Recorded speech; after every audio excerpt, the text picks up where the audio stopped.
nearest hole that it can rest in.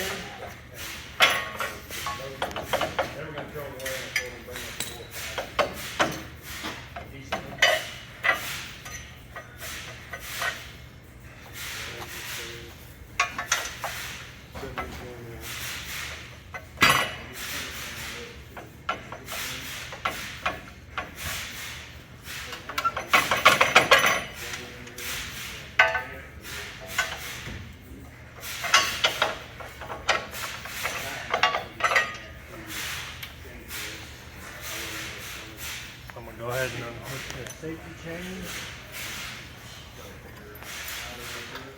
And I just lower that rear leg down in case we travel in the wrong direction. The head and carriage is heavy enough to stand this whole trailer up, so just as a precaution.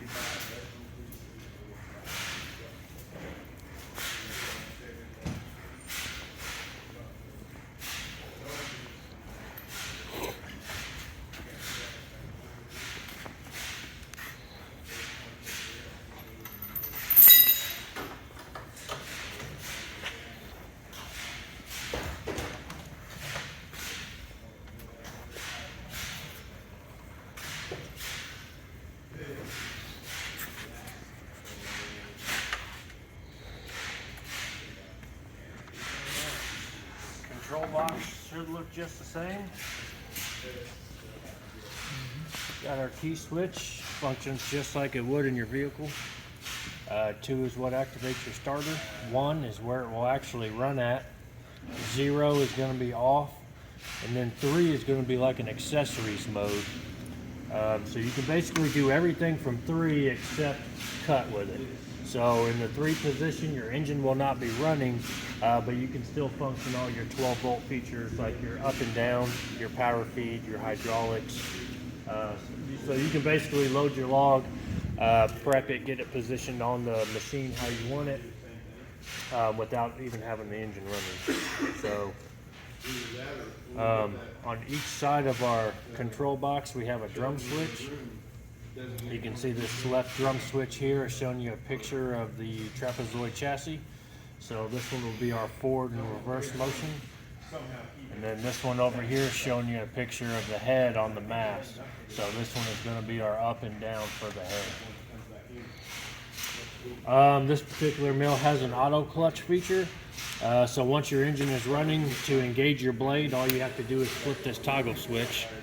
It releases the brake, engages the drive belt, and pulls on the throttle cable all at the same time. So you don't have to do anything other than flip the switch and go. Debarker. The debarker has an on-off toggle switch. The on position only works when you're in the forward motion for cutting. Anytime you're in the neutral or reverse position, the debarker is de-energized for safety reasons for people that's offloading their boards. The debarker also has a smaller motor on top for in and out. Depending on the diameter of the log, we can swing that debarker in and out. So that's going to be that one. This one here shows you a picture of your blade guide arm. So your blade guide arm will go in and out with a small 12-volt motor. And then your board return also uses the same small 12-volt motor, and it basically just drops that arm down. You'll just drag it across the top of your cant, do a quick bump up at the end to be able to drag back. So other than that, we have a potentiometer right here. You can see a picture of our chassis, and there's only one arrow coming off of it, so this only controls the speed of our forward motion. Reverse is going to be basically full 12 volts to that motor. It's going to be wide open. So right now we still have our hydraulic safety chain to our turner. So we're going to raise this head up high enough to clear those hydraulics. On this side of our chassis, we have a 6-foot copper strip. We need our lower carriage to make contact with this strip to supply power to our hydraulics. So right now the magic number we're looking for is roughly 27 inches or more. and that'll be high enough for us to clear our loading arms and everything.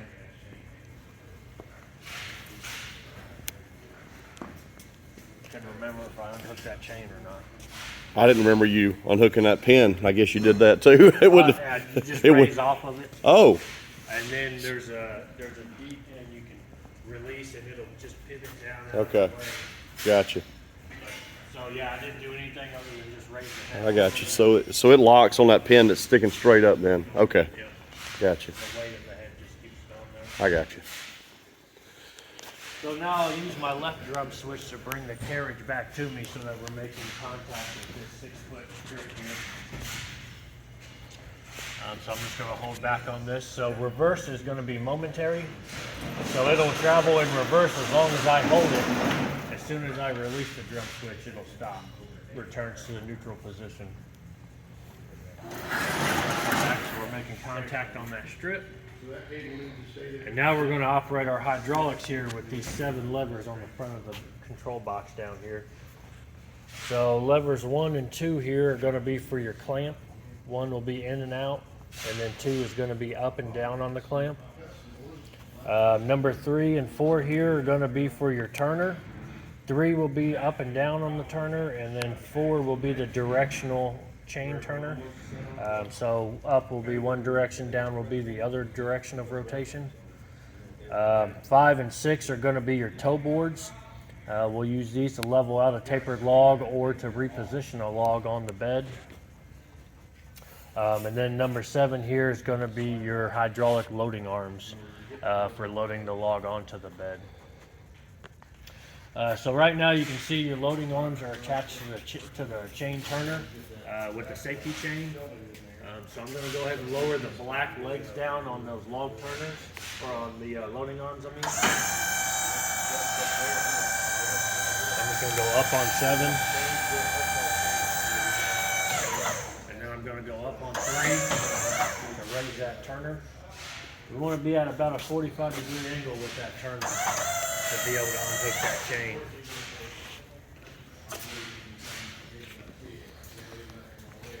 Put a little bit of pressure on this, unhook the safety chain, and then lower the black feet down to the ground.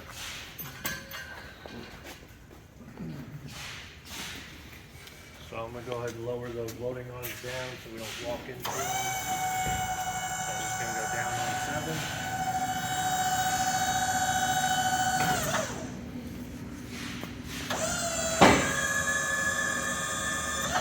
So you can see the side supports went down after the turner bottomed out. And it's going to do the opposite when I come up on it.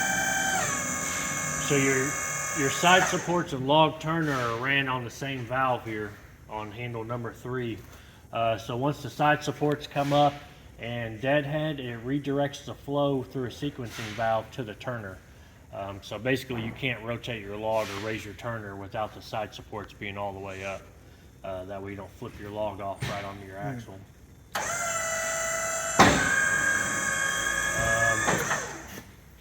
This travel pin will go ahead and fold down out of our way.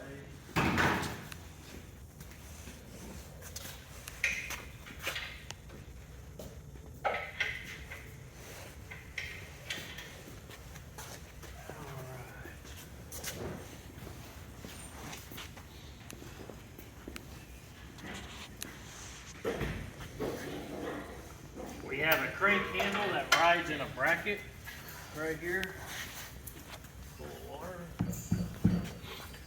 This crank handle is going to be for our fine adjust outriggers. They basically all function the exact same as this rear outrigger.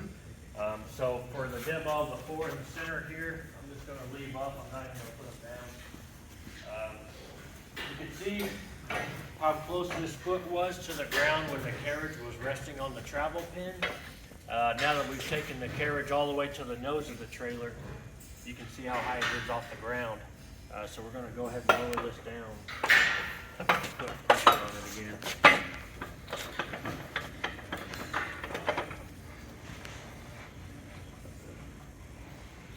That's good enough. So we want to wait to put pressure on this rear outrigger until we have the carriage to the nose of the trailer. There is a little bit of a camber to the main chassis tube here. So you'll see this kind of raise up as you travel forward. So we want to wait until we have it all the way to the front before we apply pressure. Typically, if you were going to be running several logs in a row, you would want to go ahead and put the other 4 remaining outriggers down just to give it more stability. You don't want to put so much pressure on them where you lift the axle off the ground though. I leave the tires on the ground because they had a lot of stability and shock absorbing. So You take these off when you're setting it up for, you got it set up in the shed. When you take the tires off, no, leave tires on it. You can remove them if you want. You can drop the whole axle out from underneath it if you want. It's only 4 bolts holding that whole axle on. You raise the chassis up, you could roll it out from underneath there.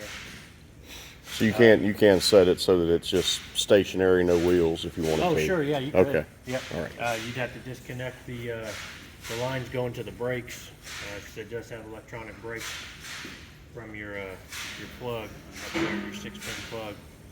Just disconnect those 2 wires and then drop the 4 bolts, and you could roll that axle out from underneath it. Okay. That may be what you want to do in the end, huh? I took this tire off. You just had 1 tire off. He had just 1 tire off, and then Yeah, that one there is prone to getting stabbed with a fork on a skid steer or Yeah. whatever you're loading with.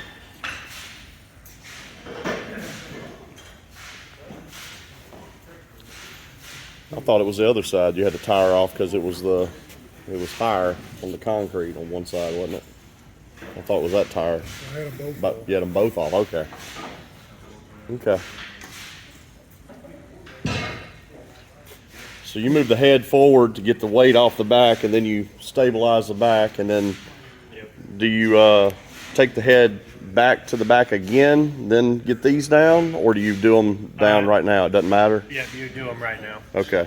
Yep. So once you bring the carriage to the front and you apply pressure to the rear, then you would want to drop the other 4 and just apply a small amount of pressure. Would there be any advantage to going ahead to moving the head all the way back and then putting these down to just kind of for the It weight? shouldn't move now Shouldn't matter. because we have the rear one down. I got you. I got you. It's down pretty stiff. I cranked her down good. Okay. So as far as setting up, it's set up. Typically, you'd already have a blade on it.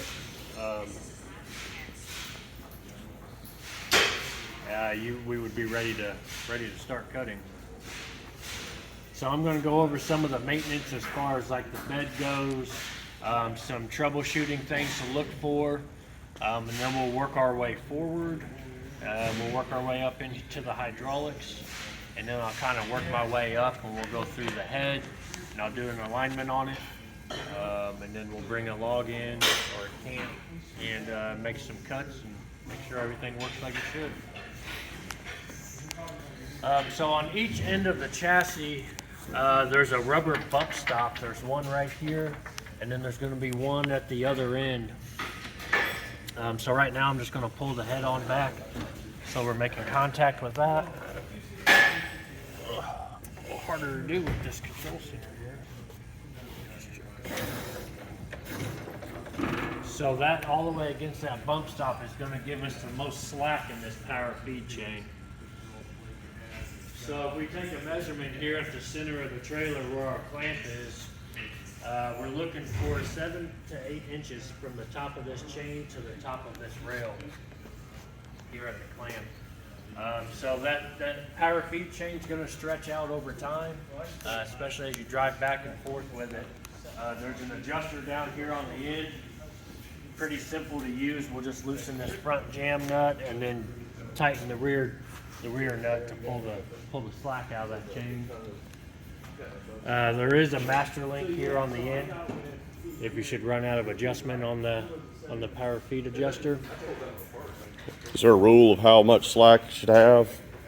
Yeah, far here as- at the center of the trailer where the clamp is. From the top of the chain to the top of the rail should be between 7 and 8 inches. Okay, right here in the middle, 7 to 8 inches. Yeah, where the clamp's at. Okay.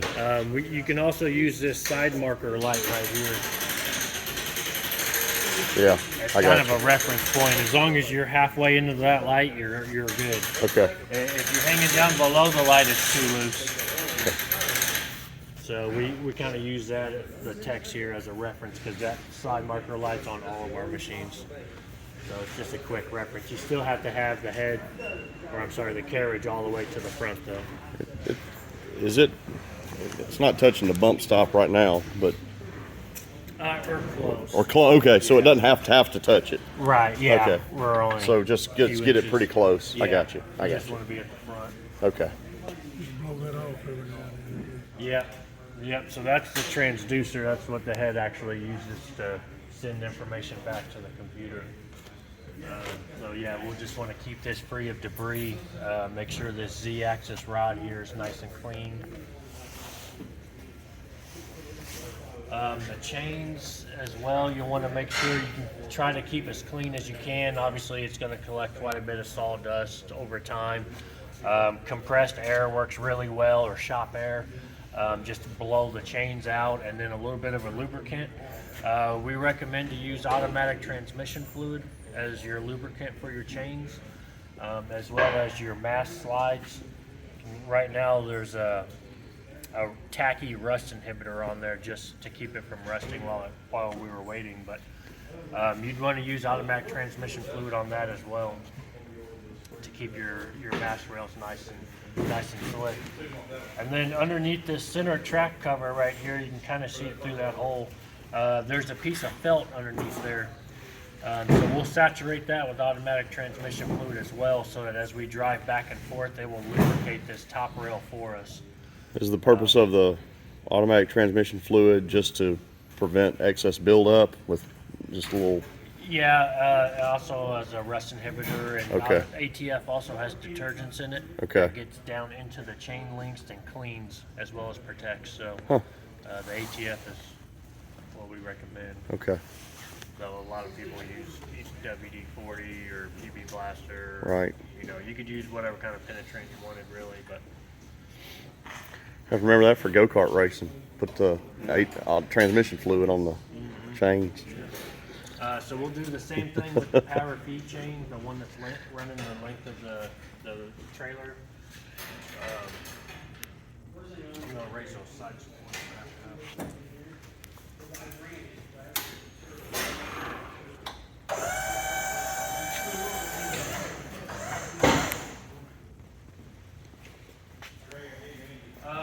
So this particular model has two different styles of side supports. So your front and rear are going to be the vertical posts. The two here in the middle, which are just really going to be for really short logs, or if you're standing boards up on end to edge them, then you would want to use these just to give you a little more support in the middle so your clamp doesn't bow it. But 98% of the time, you're only going to be running with the two vertical posts. You won't even use these. You can see the two on the ends have rollers on top of them just to assist with the rotating of logs. There are grease points on these. So each one of these Z-axis or the vertical tubes is going to have 1, 2, 3, 4 grease points. The pivoting side supports are going to have 2 grease points. Then there's going to be one here on your clamp. There's one here on your log turner or chain turner. And then there's going to be 3 on each one of your loading arms on each side. So there's 3 on that side, 3 on that side. Should these be rolling here? Yeah. They probably just A little tight. put them a little too tight. Okay. It's really.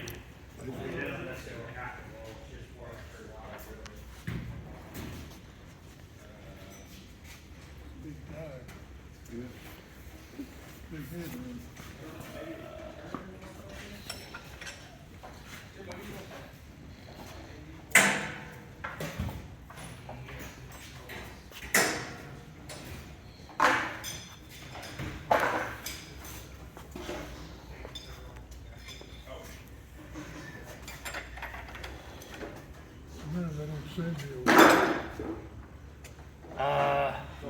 what's the matter with it? Everything. That thing's been around for a while. Sat outside most of its life, so it's in pretty rough shape. It was sitting out back a few years, and people were using it as kind of a parts mill and just robbing things off of it. And then it came to the point that we wanted to sell it. So now we got to try to figure out what all was stolen off of it and try to get it back working again. It's been a nightmare so far.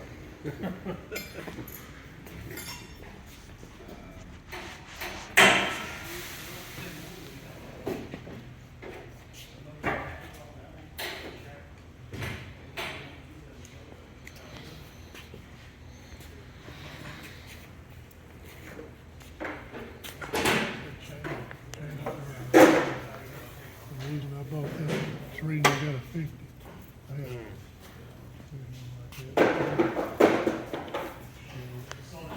had put logs on them.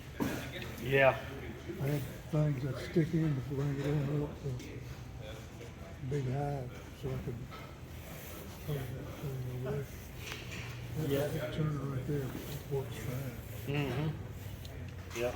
They can be a little aggressive at times, just with the clogs on here. But once you get familiar with it, yeah, it's pretty nice.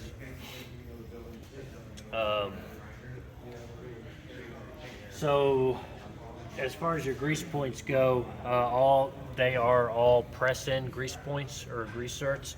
So if you don't grease it for a long period of time, and they won't accept grease, if you try to force it, it'll just pop the zert right out of the fitting. So you want to make sure you hit those on a regular basis, once a week, once a month. As long as it's more than once a year, you should be all right. There's also a grease point at the base of your pivot bed rails. So this black box right down here below that rail has one, and so does the one on the rear back here. So your power feed chain, this is going to be our power feed motor here. Beneath this cover is going to be a belt that's just connecting the two pulleys. It is adjustable.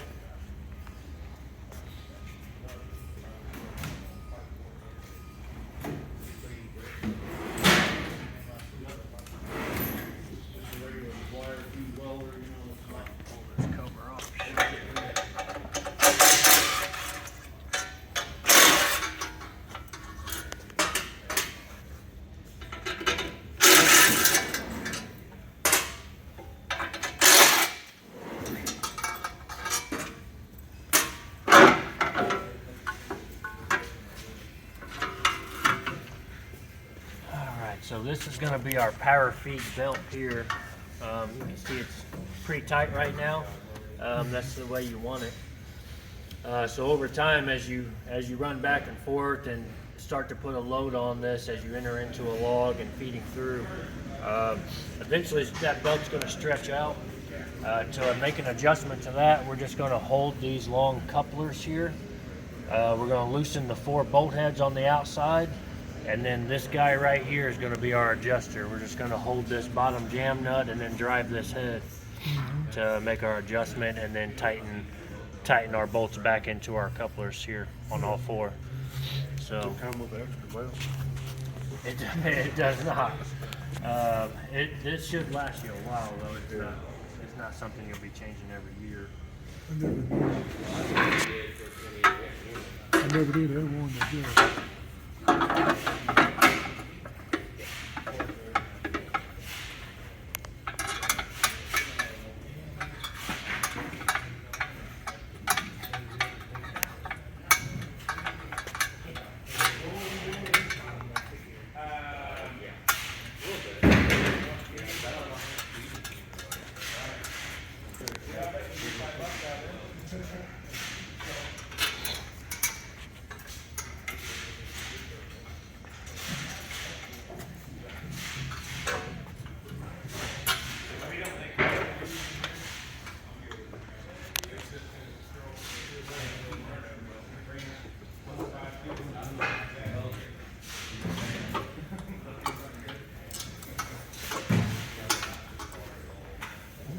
longer blades than the, Yeah, so the regular blades for the regular heads are 158 inch, and these are going to be 171 inches.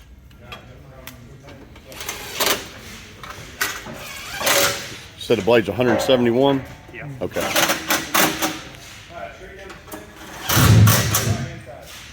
it's distance between here and here is less than the other, I guess.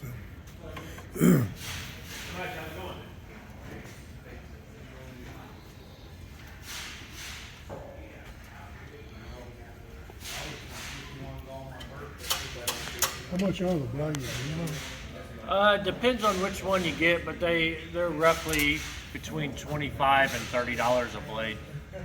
It's the most common one is $27. Oh yeah. That's a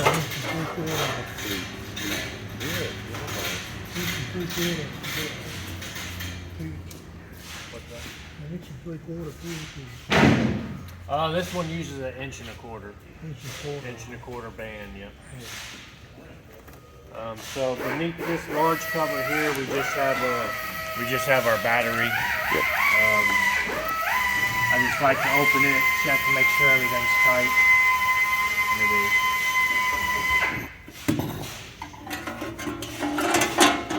A bigger battery. It is a big battery, yeah.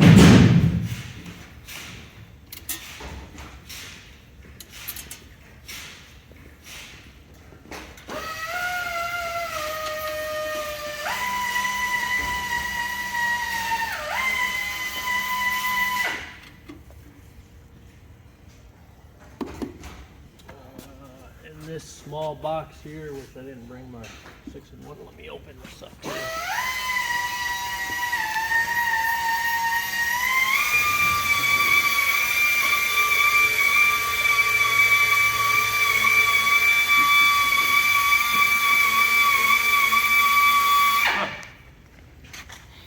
Oh, you want to know? I'm not even going to ask. You don't want to know.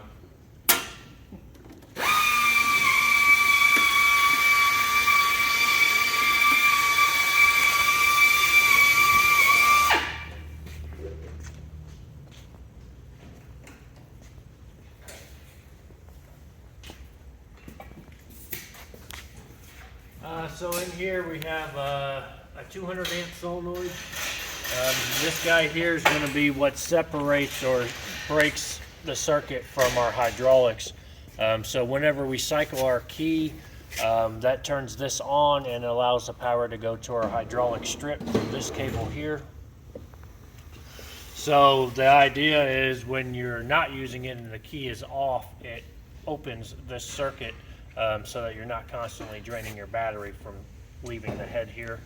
There is a sticker on here that says to avoid leaving this carriage in contact with that strip because it could drain your battery. There's also 2 fuses inside of here just above this solenoid. They look like this. They're mega fuses. There are 2 different ones. The smaller of the 2 is going to be a 225 amp, and that's going to be what's running your circuitry as far as your control box goes. The other one inside of here is going to be a 450 amp, and that's what's protecting the hydraulic pumps. So there is a spare of each one right here on this door though.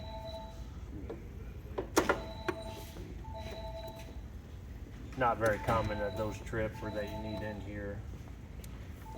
I was going to ask what normally causes them to pop or to trip. While you're getting used to that chain turner, you got to remember to release the pressure of the clamp first before you try to rotate your log. If you keep it clamped in tight and raise that turner and start trying to rotate while it's clamped in tight, it'll pop that fuse. Okay.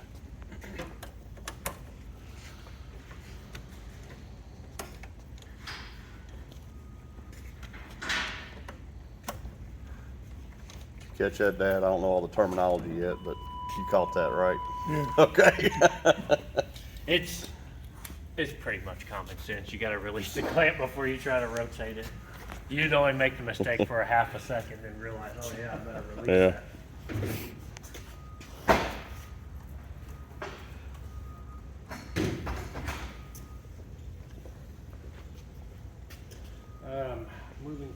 is this box. This box here really just has a lot of our electronics in it. There isn't anything that needs maintenance in here. We've got a couple other solenoids, some circuit breakers here on the outside, which these are just the pop out style. So once they trip, the little white button will extend to the end of the clear piece, and then you can just press it right back in to reset it. So this here is going to be what we call our H bridge. This is what's controlling our forward and back, our up and down. It's basically everything that's coming back into our computer system. So this actually is the newer style here. It's a high-speed H bridge. So there is a small yellow wire up here that's disconnected. You can see there's a male and female here on these connectors. If you wanted to connect them, then you could control the speed in the reverse motion with that same potentiometer that's on the front, so that it's not just wide open in reverse. You control the speed forward and reverse. So it's really up to you guys how you want to do that. If you're going to have somebody offloading your boards, it may not be a bad idea to be able to control that speed. If you're just cutting by yourself, then Wide open's fine. Yeah, But how do you change? How do you change it if you wanted to slow it down? just connect them. Oh, connect them. Yeah, Okay. just plug them into each Gotcha. other. So that'll slow the. It just adds another resistor or something in here to change the potentiometers. Yeah, it's going to be this same one. Okay. So we'll use this one to control our forward Yeah. speed. If you hook up those two yellow wires, you'll be able to control the speed in reverse with this same potentiometer. So if Okay. you have this all the way zeroed out and you're holding this in reverse, it's not going to go. So reverse always goes full wide open unless you connect that. Right. Okay. Which is something new that we just recently started doing. So. Okay. And being how this one's a remote and not a walk with, it's probably not even necessary. But Gotcha. on the walk with, it is kind of fast. So. Yeah.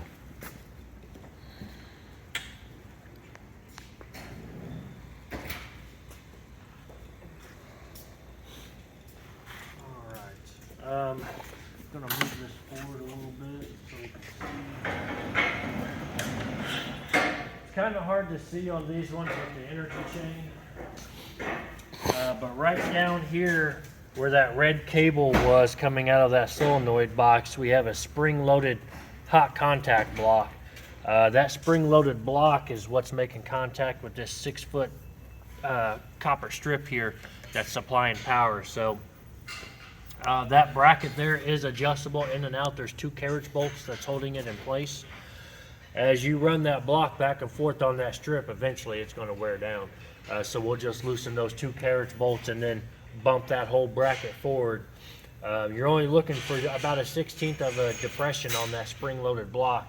Anything more than that, you're just going to prematurely wear it out. It just needs a little bit of contact, and that's it. It is possible to run it all the way in forward and rip that whole strip out the front. So, I mean, there's a lot of adjustment there, but you only need a minute amount. If you run it in, 3/4 of an inch, you're going to damage all of it. So it's when it touches this is only when it's electrified? Yep. Okay. Yeah, so like right now the hydraulics won't operate because we're not making contact with that strip. So, and then with that, so this strip is 6 foot long. So that's going to be, you can see the red cable making contact with that spring-loaded block. That's going to be our positive from that solenoid to the battery. Coming on the other side of the battery box, there's a black cable, and it also uses a spring-loaded copper block that's riding on the bottom of our chassis tube. So we have this round bar on top. We have the same round bar on the bottom of the tube, and that's where our chassis ground rides at. The hydraulic pumps that are inside of this box here are grounded to this main chassis tube, so it's important to keep that bottom rail clean this first 6 foot, so you got good contact for your chassis ground. Let me this box up and show you what we're looking at.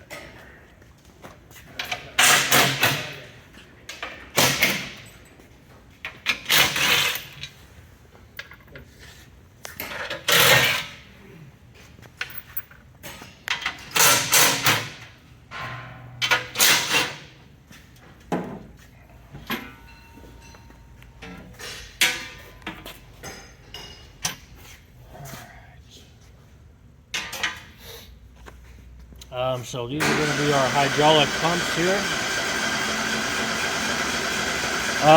They share an inline filter here. It's going to have a 500-hour life on that.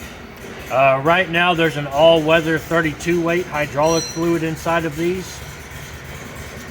You could also use automatic transmission fluid if you wanted, but the 32 weight, you guys are in Tennessee, right? 32 weight should be fine. The only time we really kind of differ from that is people in the north side of Maine, way up in the cold. Thin it down a little bit. Yeah. So to check our fluid level, we really only need to check the fluid level in one of these reservoirs. If you follow this black hose here, you can see they're tied in and they equalize to each other. So right now our vertical side supports are up, which means that that cylinder that controls them is extended. Before we check the level, we want to make sure everything is down and closed to push all the fluid back to our reservoir. So I'm going to go down on number 3 here to lower the. Actually, I'm going to have to bring this head back just a little bit onto our strip. Then we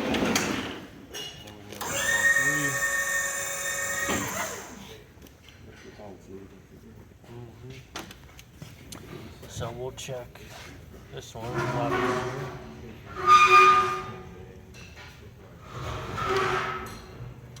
Kind of hard to see down in there. I normally Yeah.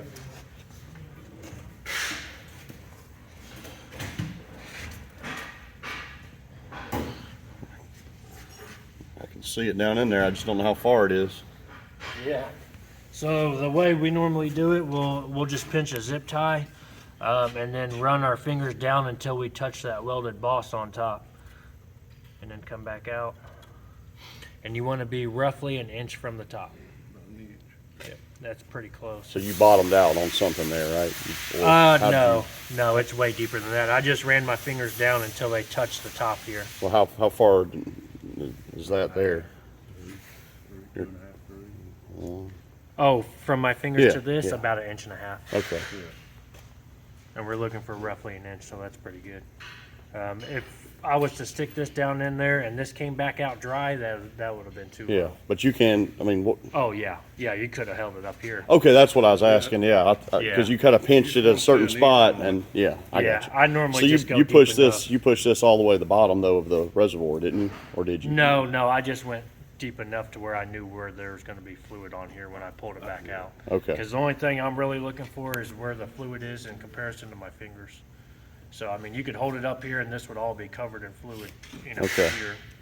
That's all you're really looking for is that gap.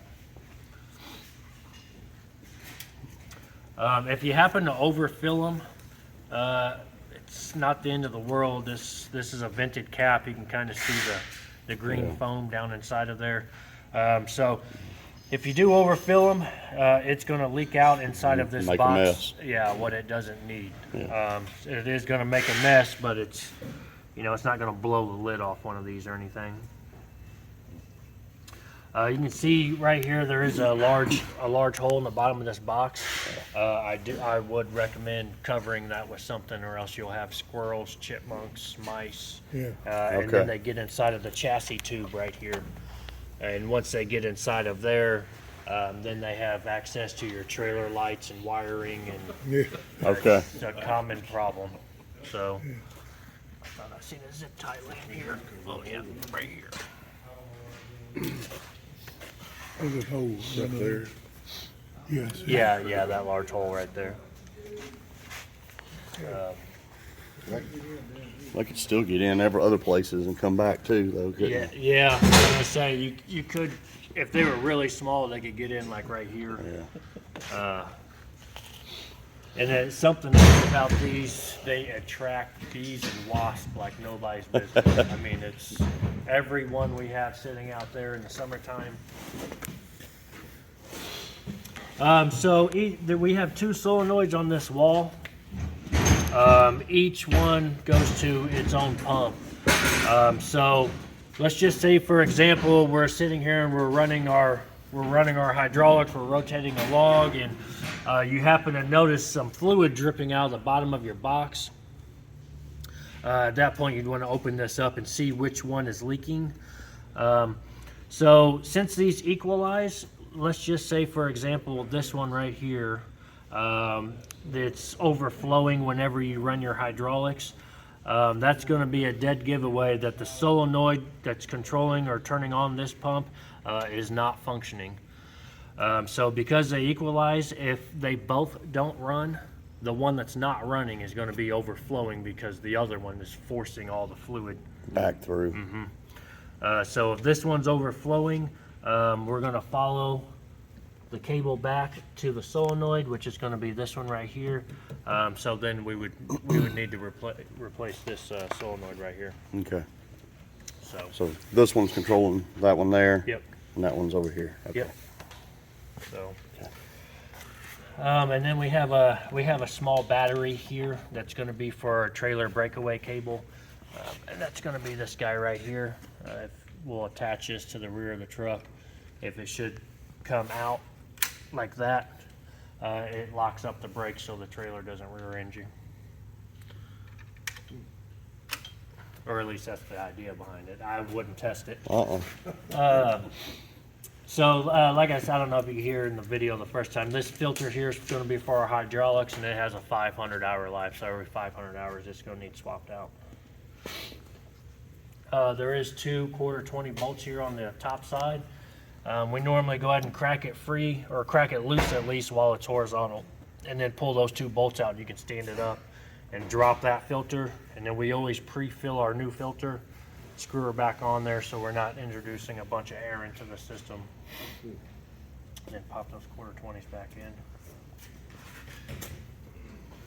That way you don't have to add more because you're going to be losing some. Yeah, and it takes a while too to work all that air out. Okay. You'd have to keep running it, keep running it.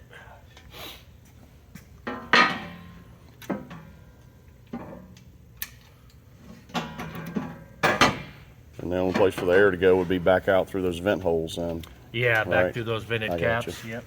Once you work it all the way down through the system and back. There we go. Okay. Thank you.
A little different there on that cover.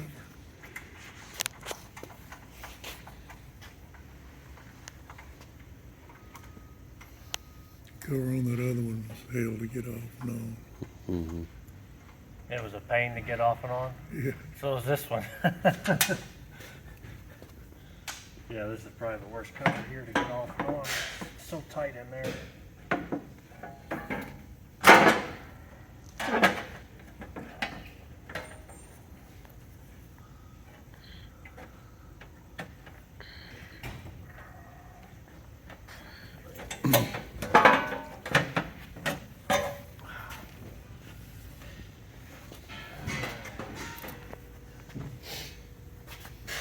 So behind this door we have our up-down motor.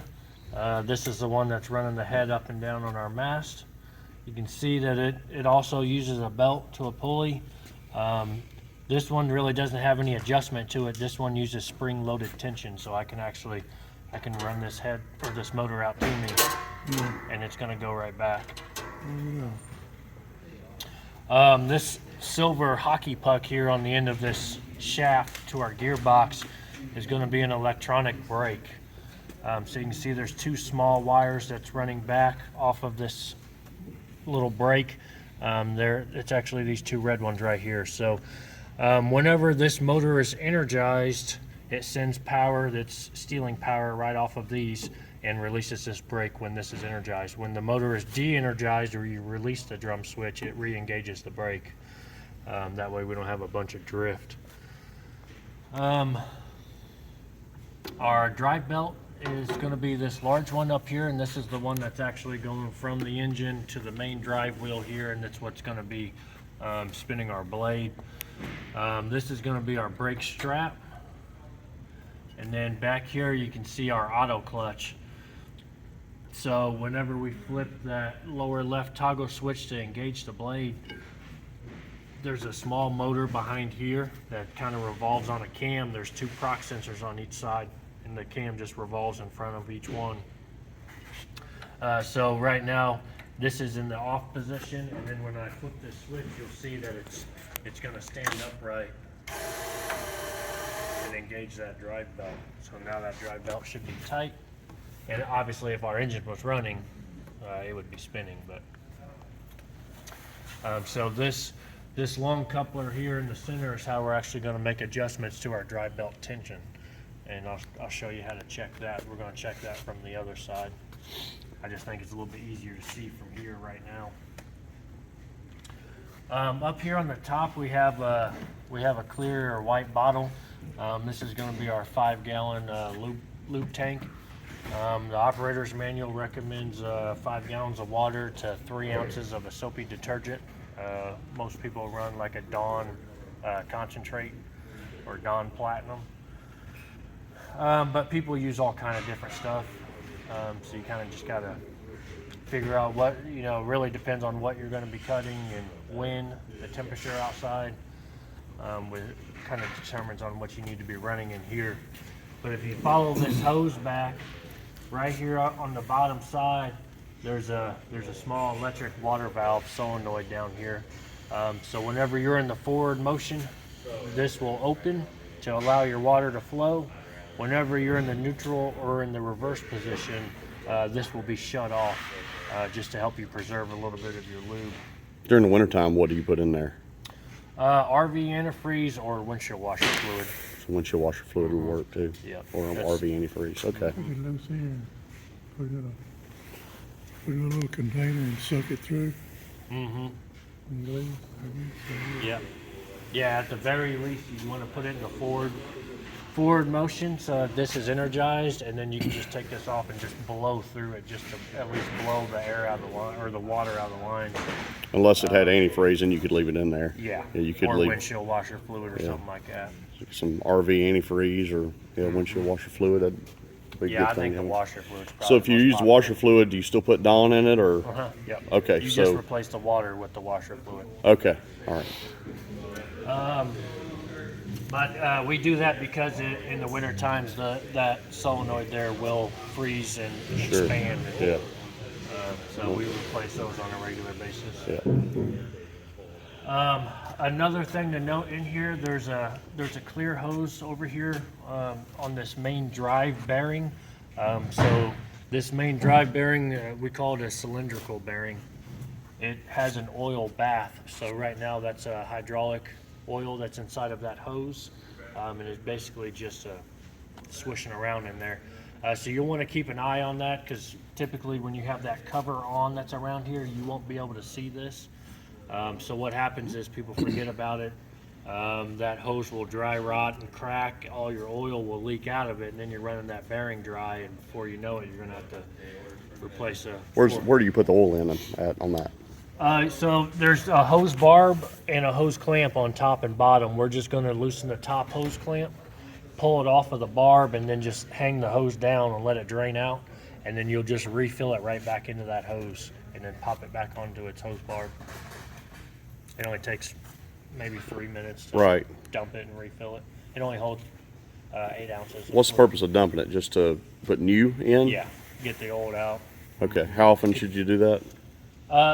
We recommend doing it once a year. The Okay. book doesn't recommend doing it that often, but what we find is with these being sealed off, that hose becomes hard, brittle, cracks. And if Right. you only do it, once every 2,000 hours, well, 2,000 hours for some people could be 20 years. And that's just the same. 2,000 What for some what kind of oil is it? So right now it's using the 32-weight hydraulic. Okay. What we normally will do in here is when we dump that, we'll refill it with automatic transmission fluid, so it's bright and you can clearly see where your level is. The clear is kind of hard to see. Is there any kind of ATF oil you're supposed to use, specific kind, or The is it Dextron just- 3. Okay. Yeah. All right. So yeah, we recommend keeping an eye on that for sure. To change the cylindrical bearing, all of this has to come out, and then the wheels on the front has to come out, and then that whole bearing slides out this way. So it's a job. So Maintain it right, in other words. yeah, keep an eye on it for sure. I'm gonna go ahead and leave that one off for now. We'll come around to this side. I'm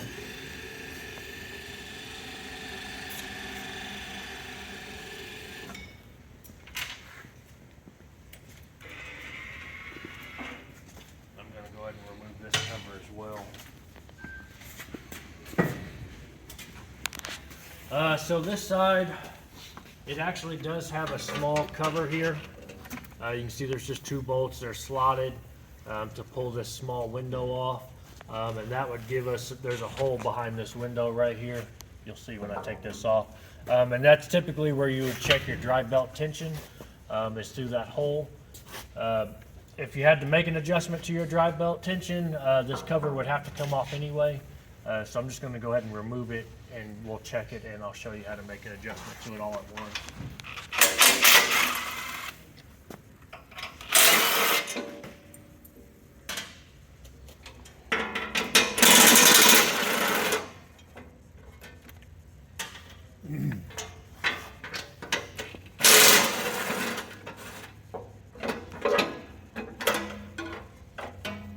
That other one had a diesel engine in it. And they said that when you got about 1,200 hours on it, it usually break the crank. Oh, was it a cat? Yeah, Was it the yellow caterpillar? yeah. That was a common problem with those, yeah. Well, I think it had 1,200 hours on it when I sold it. Playing it safe, huh?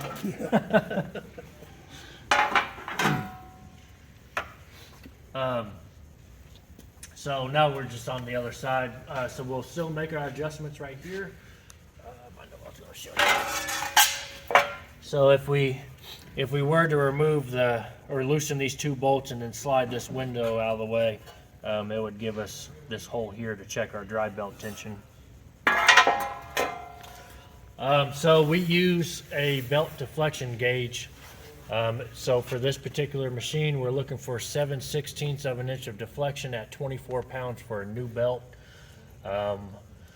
Once your belt's broken in, about 50 hours, you're going to run that down to about 7/16 of an inch at 20 pounds. 18 to 20 is where we're going to actually run at. But for a new belt, because we know it's going to stretch quite a bit, we're going to go to 24 pounds right out of the gate.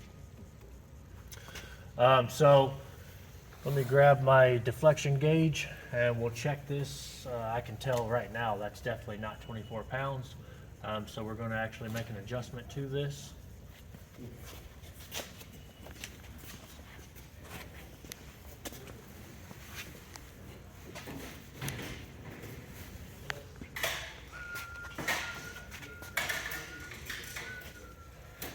Got a deflection gauge, Dad?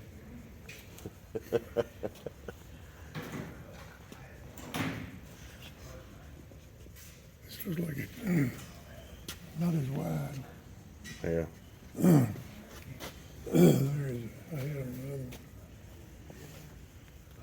That just has to deal with how thick of, how much you can cut at one time. Is that what that is? Yeah.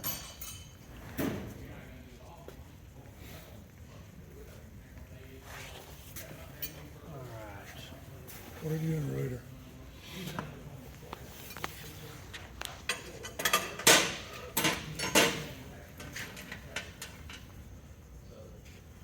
So let's see where we're at first.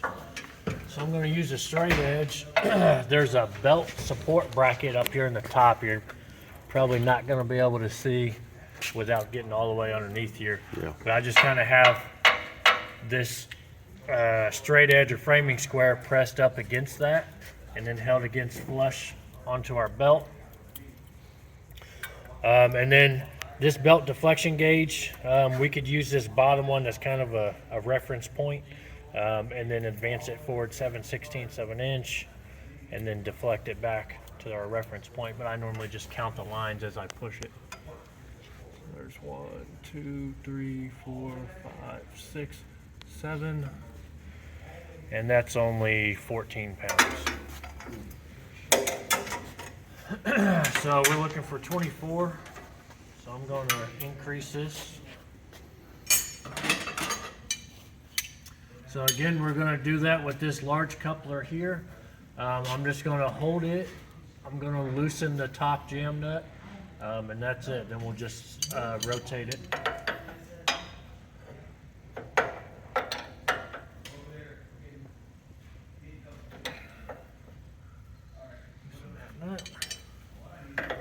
So I'm going to rotate this counterclockwise. So more threads up here is going to increase the height of our motor mount bracket, which increases our drive belt tension. So I'm looking, more threads here is more drive belt tension.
There's 18. I'll go a little more.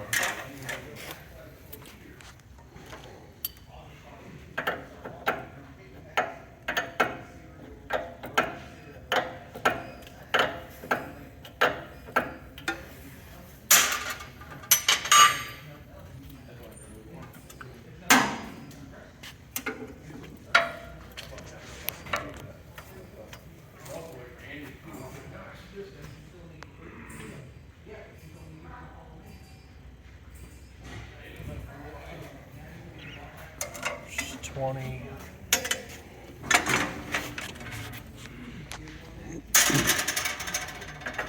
Takes a lot more adjustment than I would have thought. Yeah, me too. Well, I mean, It was low. yeah, it was really low. You'd had a hard time cutting at 14 pounds or 13 pounds, whatever it was on.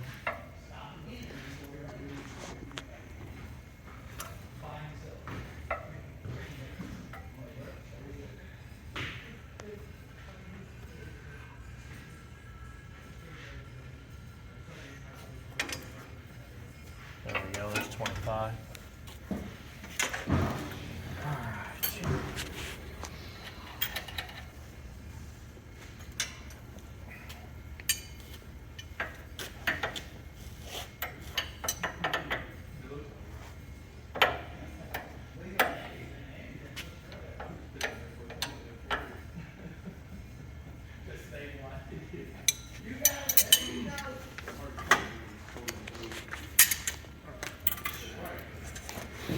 So that's how we adjust our drive belt tension. Now that we've adjusted it, so we have our drive belt adjustment here, and then this long bracket here is going to be our brake strap adjustment. So kind of go hand in hand.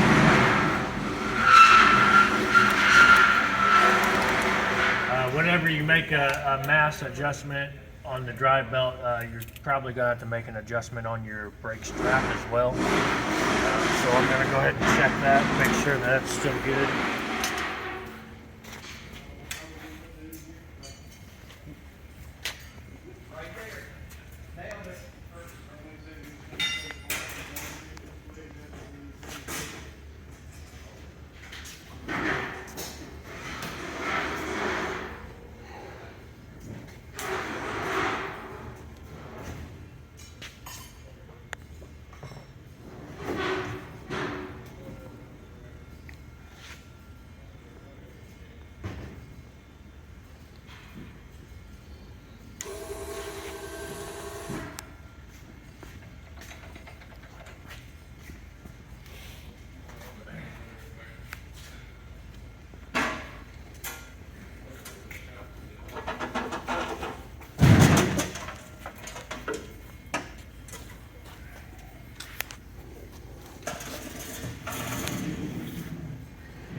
What are you eyeballing there to know how much to adjust that?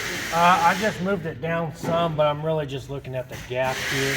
Okay. So right now this is engaged. Yep. So I'm just looking at the gap here between the strap. Now when I disengage, I'm looking for all the weight to be resting on the strap. Okay.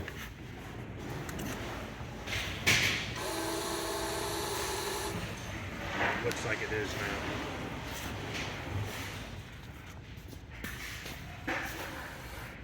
Barely. Need a little more, huh? Yep.